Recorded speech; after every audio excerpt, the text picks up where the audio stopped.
सबसे पहले सभी विद्यार्थियों को गुड इवनिंग। और हमें विश्वास है कि जो भी वीडियो हमारे द्वारा अपलोड किए जा रहे होंगे उससे आप अधिक से अधिक लाभ उठाते होंगे। साथ ही साथ जब भी अगर वीडियो आपको पसंद आए तो लाइक्स ज़रूर कर दीजिएगा और लाइक्स के साथ सब्सक्राइब भी करें और साथ ही साथ इसको शेयर करने का भी प्रयास करें ताकि हम लोगों का मनोबल और बढ़ता रहे। ठीक है, आज हम लोग एक नए चैप्टर की तरफ चलते हैं और पहला चैप्टर हम लोग समुच्चय पढ़े हैं और दूसरा चैप्टर जो है संबंध एवं फलन, जिसकी अंग्रेजी होती है रिलेशंस एंड फंक्शन। इसके बारे में हम लोगों को पढ़ना है, संबंध एवं फलन। ठीक है, तो वैसे आप जानते हैं व्यवहारिक जीवन में तमाम प्रकार के संबंधों के बारे में आपको पता होगा, जैसे भाई और बहन का संबंध हो गया, माता और पुत्र का संबंध हो गया, पिता और पुत्र का संबंध हो गया। इस तरह से संबंध आप दैनिक जीवन में या आपके व्यवहारिक जीवन में तमाम प्रकार के संबंध आपको मिलते होंगे। हम यहाँ जैसे मान लीजिए कर सकते हैं कि संख्या यम जो है संख्या यम से क्या है, छोटी है। संख्या यम से छोटी है तो यम इज लेस देन एन लिख देंगे। या कह दिया है कि संख्या यम जो है संख्या यम से बड़ी है, तो इनके मध्य भी एक संबंध है।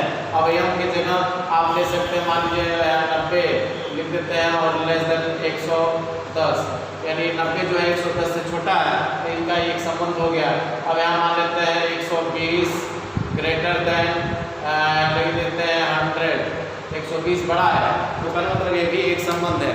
या कह सकते हैं कि यल और यम दो रेखाएं हैं जो एक दूसरे के पैरेलल हैं, समांतर हैं, तो हम कहेंगे कि रेखा यल और रेखा यम के मध्य भी एक संबंध है।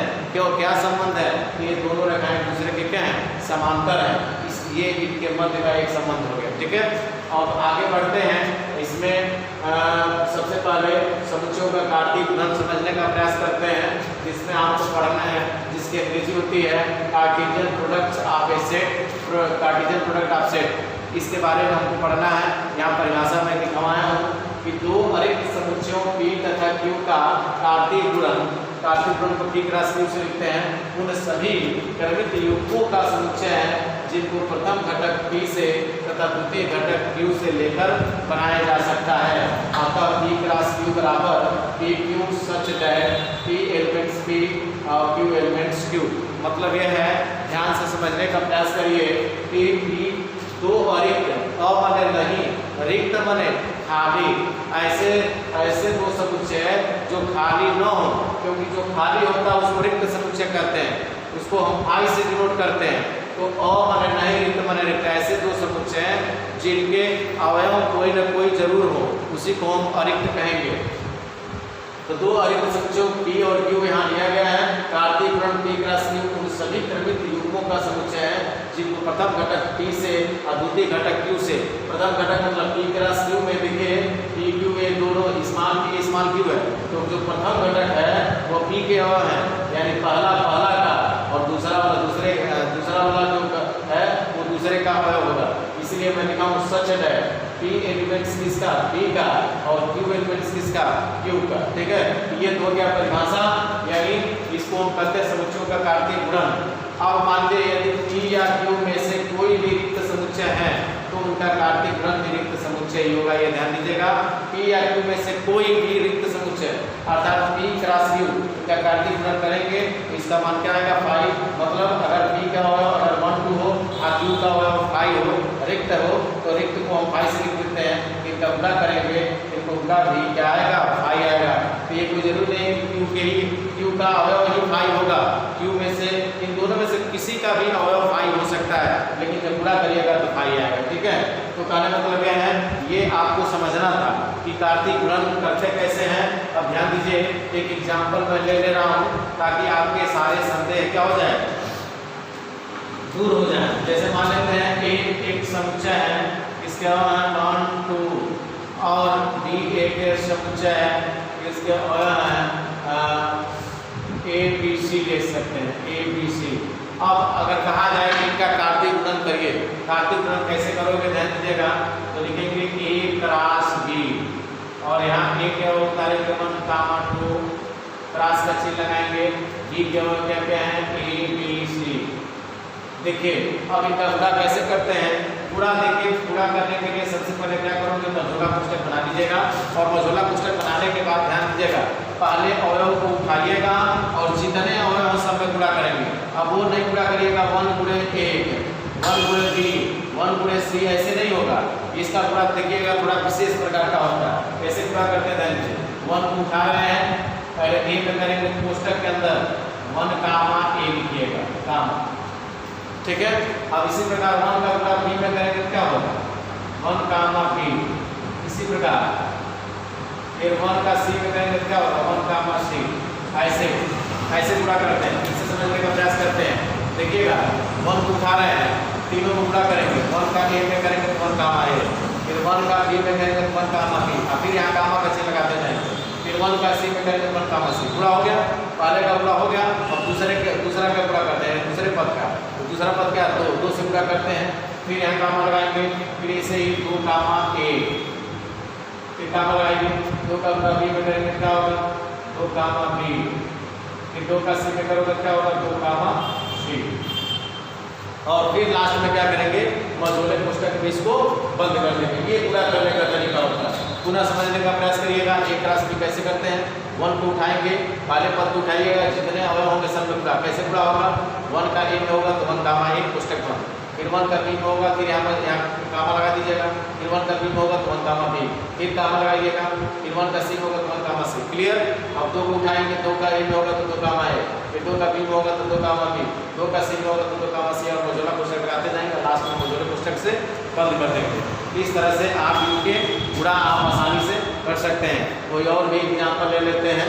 जैसे अगर मान लीजिए, अगर कहा जाए कि एक राशि b, अब अगर मान लो यहाँ से कोई और ले लेते हैं, p क्रॉस q मान लेते हैं, p क्रॉस q है, और यहाँ जो इनके गुणन है 1 कामा 1 a c और b a c b d d d, क्या कर सकते हैं, a c हो गया, फिर a d a c a d a d, फिर b c a d। ध्यान दीजिएगा, अगर ये एक ऐसे क्वेश्चन दे दिया कि p क्रॉस q का मान दिया a कामा c, फिर a कामा d, फिर b कामा c, फिर b कामा d है, और कह दिया ये कार्तिक गुणन में दिया होगा, और कह दिया जाए कि चलिए समुच्चय p और q का मान क्या होगा, कैसे आप निकाल सकते हैं। समुच्चय p और q का मान कैसे निकालोगे, हमने आपको पहले बता दिया था, जो p वाला जो पहला मान होगा वो किसका होगा, p का, और जो दूसरा मान होगा वो किसका होगा, q का। तो ध्यान दीजिएगा, अगर हम देखें पहला मान तो क्या क्या है, p के लिए अगर देखा जाए तो p के लिए क्या क्या पहला मान, यहाँ a कामा, फिर क्या है b कामा b, और आपको बताया गया है कि अब कभी भी समुच्चय को जब लिखते हैं तो समुच्चय के अवयवों को डबल बार नहीं लिखा जाता है। इस तरह से इसको हम लिख सकते हैं, p के अवयव क्या होंगे, a कामा b, ठीक है। और इसी तरह से q के लिए देखेंगे तो q के जो अवयव होंगे दूसरे वाले मान होंगे c d, तो कुल मिला के q का जो अवयव हो जाएगा वो क्या होगा, c कामा d, और फिर इनका गुणा करेंगे तो इस तरह से ये मान आपको मिल जाएंगे। तो यही गुणा करने का तरीका है। और आइए सवालों को फिर मैं देखने का प्रयास करेंगे और समझ लीजिए। p क्रॉस ऐसे भी क्वेश्चन आपको दे सकता है और कहेगा कि p और q के अवयव बताइए, तो p का अवयव जब भी निकाला होगा पहला सब एक जगह, पहला मान एक जगह लिख दीजिएगा। और आप जानते हैं कि समुच्चय के अंदर मझोले कोष्ठक के अंदर जब अवयवों को लिखते हैं तो डबल बार नहीं लिखा जाता, सिंगल बार ही लिखते हैं। तो ए 2 बार था इसलिए एक ही बार लिखेंगे, b 2 बार था इसलिए b एक ही बार लिखेंगे। इस तरह q का मान लिखेंगे c d, डबल बार है इसलिए एक ही बार लिखेंगे c का मान d। तो इस तरह से आपको इन सवालों को करना, और हमें उम्मीद है कि आपको परिभाषा और ये कार्तिक गुणन आपको समझ में आ गया होगा। फिर आप चाहें तो इसका आप स्क्रीनशॉट ले सकते हैं, फिर हम लोग आगे बढ़ते हैं। आइए अब प्रश्नावली के सवालों को हम लोग देखते हैं। अभी तो हम लोग संबंध एवं फलन में कार्तिक गुणन के बारे में हम लोग समझे हैं, और यहाँ आपका प्रश्नावली 2.1 का पहला सवाल आपकी स्क्रीन पर दिया गया है। x/3 धन 1 कामा y माइनस 2/3 बराबर 5/3 कामा 1/3। तो कह रहा x और y के मान क्या होंगे। बहुत ही आसान सवाल है और बहुत ही उम्दा सवाल है। और आसानी से आप इसको देखिए कैसे कर सकते हैं। सबसे पहले इस सवाल को यहाँ मैं उतार दे रहा हूँ। x/3 + 1 कामा y माइनस 2/3 और इक्वल दिया है आपके 5/3 कामा 1/3। देखिएगा इसको आप कैसे करेंगे, इसको ध्यान देते हैं। सबसे पहले देखिएगा पहला मान, ये देखिए x/3 धन 1 कामा और फिर y माइनस 2/3, उसके बाद बराबर ये दिया गया है 5/3। तो पहला वाला मान पहले वाले मान के बराबर होता है और दूसरा वाला मान दूसरे वाले मान के बराबर। यानी देखिए बराबर का चिन्ह दिया, तो ये वाला मान इसकी सहायता से ये और ये बराबर होंगे और ये बराबर होंगे, अर्थात तुलना करेंगे तो ये आपका मान हो जाएगा x/3 धन 1 बराबर किसके 5/3। ठीक है। इसी प्रकार y माइनस 2/3 वाला मान यानी ये वाला मान इस मान के बराबर, ये वाला मान इस मान के बराबर, तो 1/3 हो जाएगा। अब इसको देखिए सरल करते हैं, कैसे करेंगे ध्यान दीजिएगा। इसको हम क्या करेंगे, ये इनके बटे 1 मान लीजिए, इन दोनों का लॉस लेंगे क्या होगा 3, इसका इसमें इसका इसमें, तो x से कम x धन क्या होगा 3 और बराबर हो जाएगा 5/3। 3 से 3 काट दीजिए तो x धन 3 बराबर हो जाएगा 5 और यहाँ से आप पक्षांतर करेंगे 5 माइनस 3, तो इस तरह से x का मान हो जाएगा 2। ठीक है। आगे बढ़ते हैं।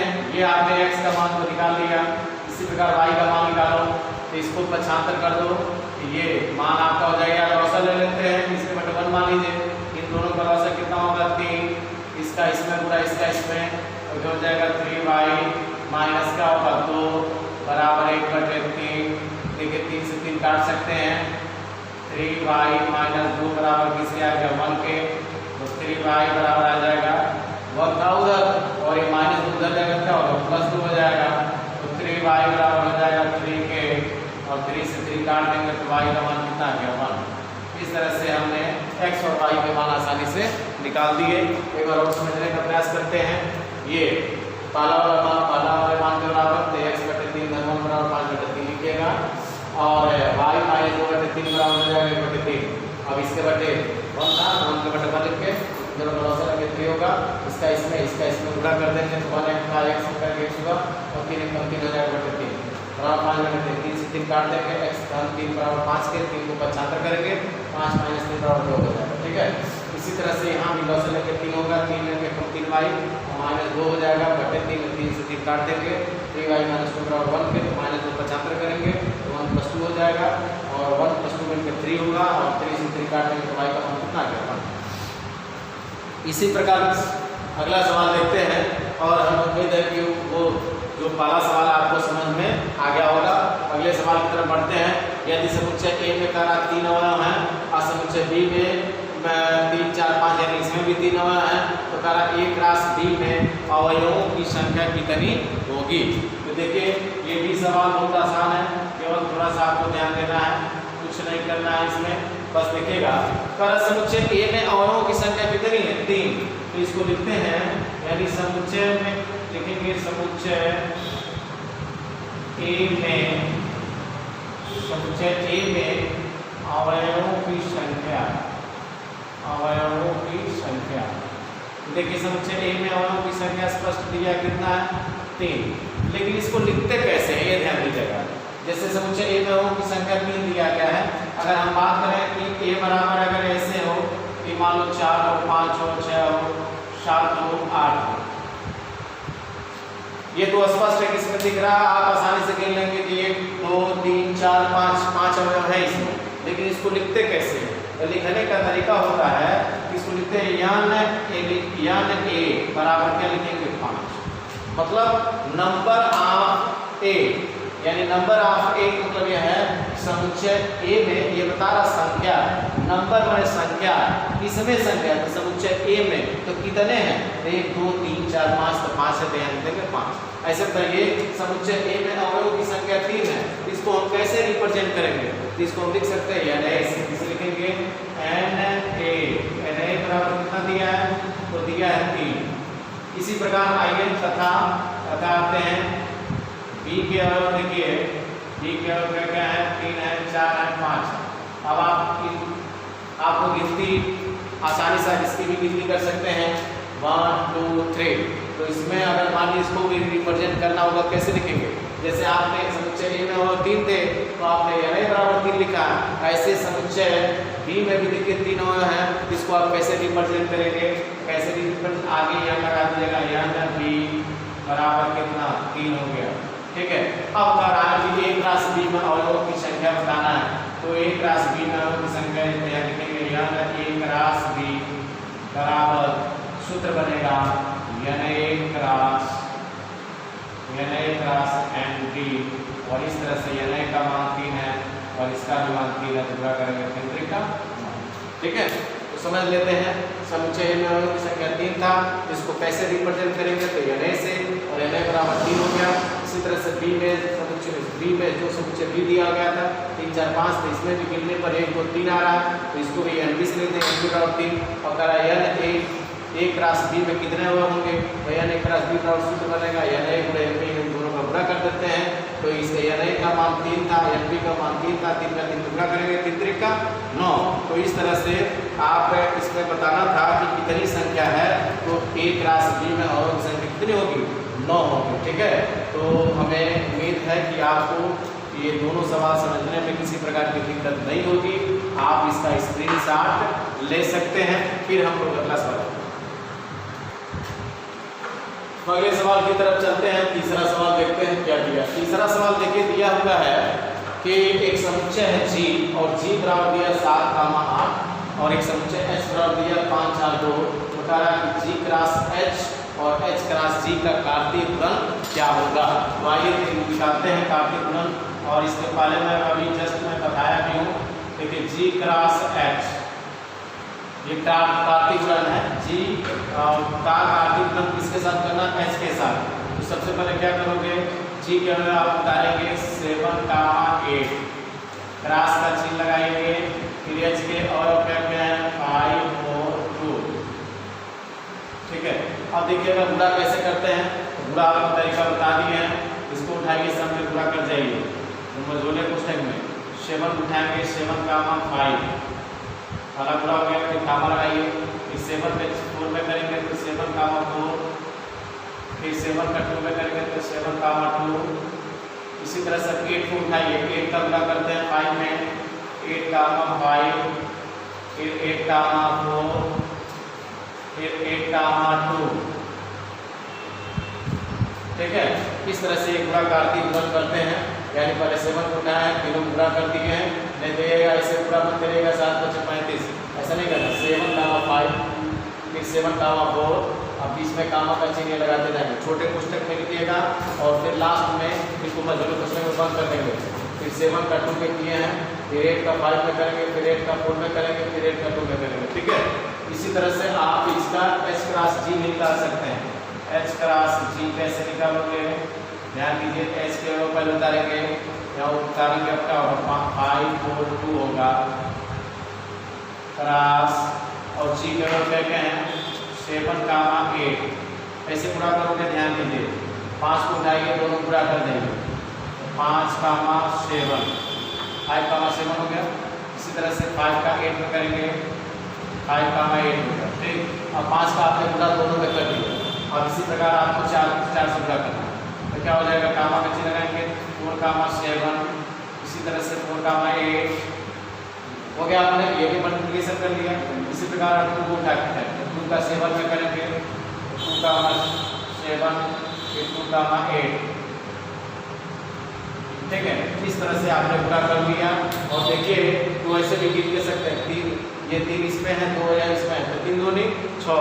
इसमें भी देखिए वो कितने होंगे, 1 2 3 4 5 6।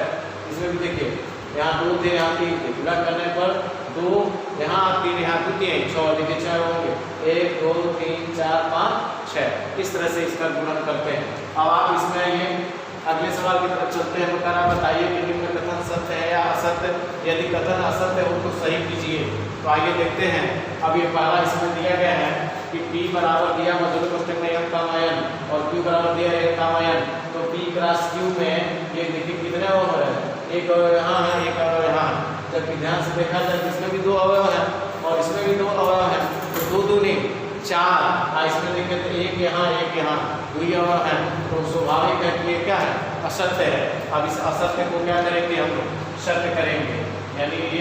यानी आप ऐसे लिख सकते हैं कि NP बराबर 2 अवयव और NQ बराबर भी क्या, NQ में भी 2 अवयव है और NP क्रॉस Q निकालेंगे तो सूत्र बनेगा NP, अभी जस्ट इसके पहले हम किए थे, NP गुणे NQ और NP का मान भी 2 है और NQ का मान भी 2 है, तो 2 नहीं 4, ये 4 अवयव हो रहे हैं। जबकि इसमें कितने अवयव हैं, सिर्फ 2 अवयव हैं, इसलिए वो क्या है, असत्य है। यानी P क्रॉस Q बराबर ऐसे लिख सकते हैं, P क्रॉस Q बराबर N M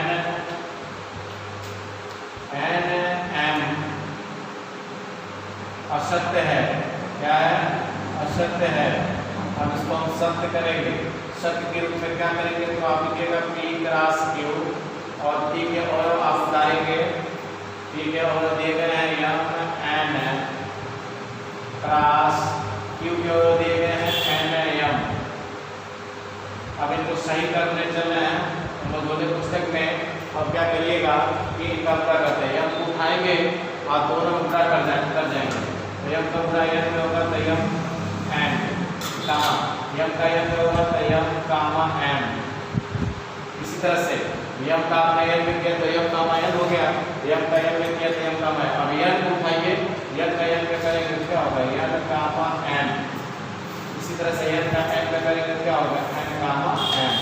अब जाके ये क्या हो गया, अब ये जाकर सही हो गया, ये जाके अब सत्य हुआ। ठीक है, अब अगला सवाल भी देख लेते हैं। इसी में देखिए दूसरा सवाल दिया है, यदि A और B अरिक्त समुच्चय है, यानी दूसरा इसी में है, ये चौथे में ही दूसरा सवाल भी दिया है कि यदि A और B अरिक्त समुच्चय है।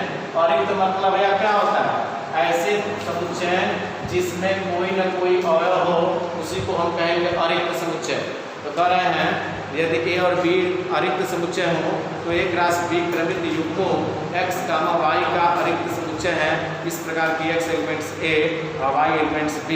ये आपका देखिए जो आप समुच्चय की जो परिभाषा आप जो कार्तीय गुणन की जो परिभाषा आप लिखे थे, उसी में नोट में मैं लिखवाया था कि नहीं, नोट के पहले जो परिभाषा जो था कार्तीय समुच्चय का कार्तीय गुणन, उस परिभाषा के अनुसार ये आपका सही है। क्योंकि जो चीज़ उसमें हमने ऐसे लिखवाया था, याद करिए, उसमें मैं लिखवाया था कि P क्रॉस Q यहाँ लिखे थे स्मॉल p और small q such that p elements p और q एलिमेंट्स q होना चाहिए। ये समुच्चयों का कार्तीय गुणन था और इसके अनुसार भी देखिए इसमें भी यही चीज़ है। तो सवाल आपका दिया है दूसरा, A क्रॉस B बराबर आपका दिया है क्रमित युग्म में x, y। इसके अनुसार क्या होगा, यानी x एलिमेंट्स क्या होगा, A का होगा और y एलिमेंट्स किसका होगा, D का होगा। बताइए जो परिभाषा था, जो कार्तीय गुणन का परिभाषा था, उसके अनुसार ये सभी कहेंगे। यानी P क्रॉस Q है, P जो है पहले का एलिमेंट्स हो गया और Q जो है स्मॉल q दूसरे का एलिमेंट्स हो गया। इसी प्रकार A क्रॉस B है तो x y है, तो x किसका होगा, A का, और y किसका होगा, B का, जो कि यही दिया हुआ है। इसलिए यह जो कथन है वो क्या है, सत्य है, इसमें कोई इनवर्ट नहीं है, यानी परिभाषा के अनुसार सही था, इसलिए यह सही है। इसी में चौथे में एक तीसरा सवाल दिया है यदि A बराबर मझोले पुस्तक में दिया गया है कि 1 2 एक समुच्चय है A और एक समुच्चय है आपका B और इसके वहाँ है 3 4 है। तो कह रहे हैं A क्रॉस को निकालना आपको क्या है, तो निकालना आपको A क्रॉस B इंटरसेक्शन 5 का मान दिखाना है, किसके है, 5। देखिए कितना दिखाना है, ध्यान दीजिएगा।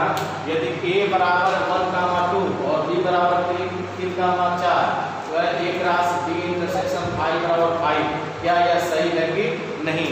तो आइए हम लोग लेफ्ट हैंड साइड लेकर चलते हैं और राइट हैंड साइड की तरफ बढ़ते हैं।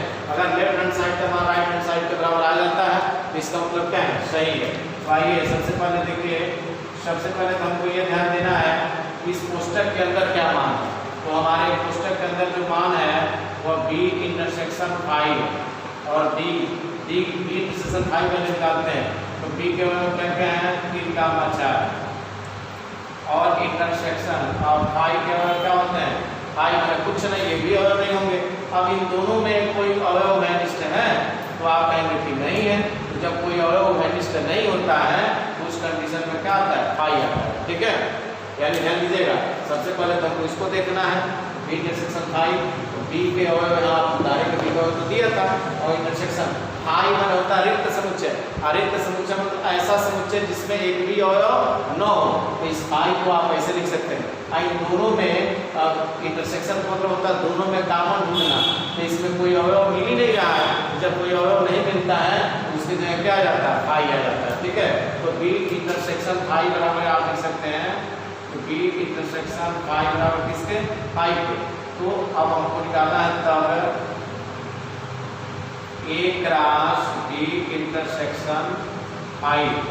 अब आप बताइए कि ए क्रॉस तो आप लिखेंगे ए क्रॉस और बी इंटरसेक्शन 5, बी इंटरसेक्शन 5 का मान क्या है, 5 और ए का 5 उल्टा करेंगे क्या हो, 5। हमने आपको पहले बताया था, नोट्स में मैं लिखवाया था कि अगर ए और बी दो समुच्चय हो और दोनों समुच्चयों में से कोई एक समुच्चय रिक्त समुच्चय हो तो उस कंडीशन में उनका क्रॉस यानी कार्तीय गुणन भी क्या आता है, रिक्त ही आता है। अर्थात आपके सामने मैं रिजल्ट दिखा दिया हूँ, बी इंटरसेक्शन 5 का मान जब निकाला गया है तो इसमें कोई और घनिष्ठ नहीं था, इसलिए 5 हो गया।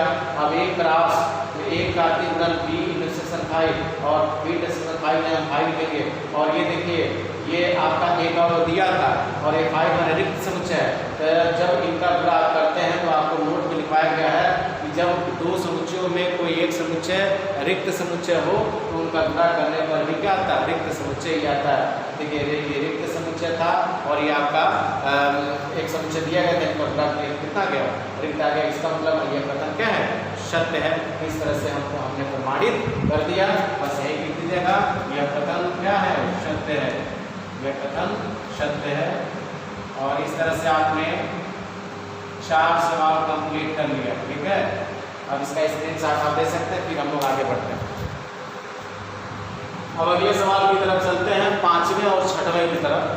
बस चंद मिनटों का काम है, आप आसानी से इसको कर सकते हैं, कोई दिक्कत नहीं है।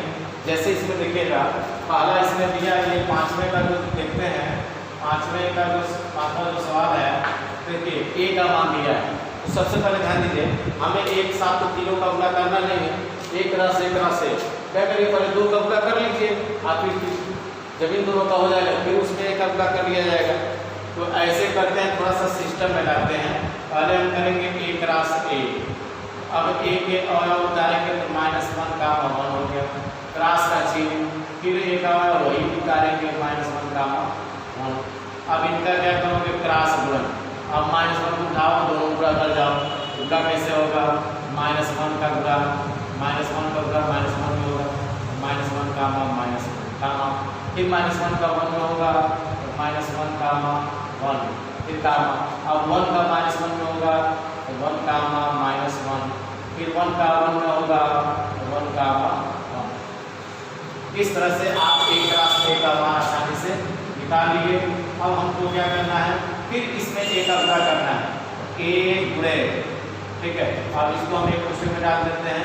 अब हम यहाँ से इसको कोष्टक भी लगा सकते हैं या आप एक रास्ते यहाँ देख सकते हैं, ऐसे कोष्टक में डाल दीजिएगा। फिर आप क्या करेंगे, अब एक अवयव उतारिए, एक अवयव क्या क्या थे बाबू, -1 का 1 था, फिर क्रॉस का चिन्ह है। फिर एक के अवयव क्या थे, तो एक अवयव थे -1 का -1 और फिर -1 का 1, फिर 1 का -1, फिर 1 का 1। देखिए इसमें कंफ्यूजन नहीं होना चाहिए, सिस्टम में करना आपको। एक रास्ते 3 बार ये था तो 3 बार एक ही साथ तो हम कर नहीं सकते हैं, तो हम क्या करते हैं, लास्ट में दोनों का पहले करते हैं एक रास्ते। तो एक उतारिएगा, फिर एक उतारिएगा, -1 को उठाएंगे -1 का -1 को गुणा -1 का -1 का 1 में करेंगे -1 का 1 फिर 1 का -1 होगा 1 माइनस 1 का 1 का -1 फिर 1 का 1 होगा तो 1 का 1। ठीक है, अब क्या करेंगे, अब ये दोनों आपने निकाल लिया, अब उसमें फिर एक गुणा करना है तो ये दोनों आपने यहाँ उतारा, आप फिर क्रॉस से लिख देंगे, फिर आप एक क्या होगा उतारेंगे, एक होगा क्या था -1 का 1 क्रॉस एक क्रॉस एक और एक क्रॉस एक और ये टोटल अगर यहाँ उतार देंगे माइनस यहाँ से लेके यहाँ तक -1 का -1 का 1 का -1 का 1। अब फिर वही कहानी जैसे क्या करते हो, अब इसको उठाइए सब में पूरा कर दीजिए, फिर इसको उठाइए सब में पूरा कर दीजिए। तो इस तरह से देखिए मध्यमा पूरे बना लीजिए, -1 का पूरा करेंगे तो -1 फिर -1 फिर -1 एक पूछा। ठीक है, देखिएगा पहले इसमें पूरा कर दिए, अब फिर -1 का इसमें करो तो क्या होगा गामा -1 फिर होगा। ठीक है, इसमें भी हो गया, फिर -1 का उसमें करो तो -1 1 फिर -1 फिर -1 को उसमें पूरा करिए तो -1 1 फिर 1। ठीक है, इस तरह से आपने पूरा कर दिया। अब 1 को उठाइए, अब इसका आपने पूरा कर लिया, अब इसको उठा देंगे 1 का पूरा करेंगे तो क्या होगा 1 कामा -1 कामा -1 फिर 1 का इसमें करेंगे तो क्या होगा 1 कामा -1 कामा 1। इसी तरह से फिर 1 का उसमें करोगे तो क्या होगा 1 कामा -1। इसी तरह से 1 का इसमें करेंगे तो क्या होगा 1 1 1 और लास्ट में मजदूर पुस्तक में क्लोज कर देंगे। ठीक है, तो यहाँ तक आपको इसी तरह से पूरा करना है और देख लेते हैं कि क्या ये हमारा जो सवाल है वो सही है कि नहीं।